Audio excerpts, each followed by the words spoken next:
Here she is. Here she is. She's coming in for a cuddle. I found my boyfriend Paul's habit of referring to me in the third person odd at first, but I got used to it, and as our relationship grew stronger and I fell more and more deeply in love with him, it became one of those essential quirky habits that endears lovers to each other.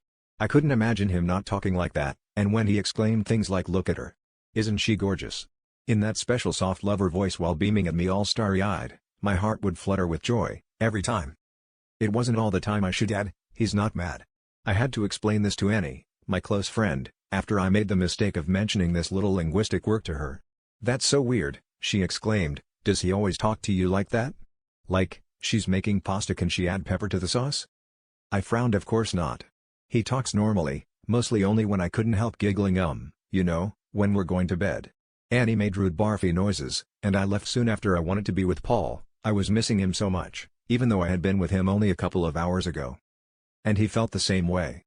"There she is, my lovely," he exclaimed delightedly on seeing me, but maybe my conversation with Annie had rattled me. Was I imagining that he glanced to his side, where there was no one, before descending on me all hugs and kisses?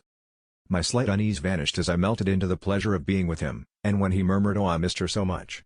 Where has my sweetheart been all this time?" I only felt love and joy at being so desired.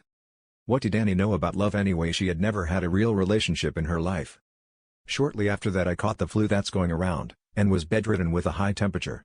I couldn't see Paul. "I miss my sweetheart so much. I have to see her." He texted on the third day, and even though I was still feverish, I felt well enough to ask him to come over for a brief visit. "There's my poor baby," he said upon seeing me, flushed with fever, in bed.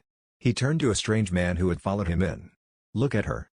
The man looked at me with blank eyes, and my heart skipped a beat.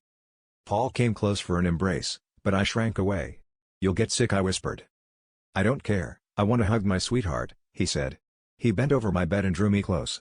Over his shoulder, I could see his friend, now fully visible to me in the throes of fever, looking down at us expressionlessly, and I knew he had been there all the time.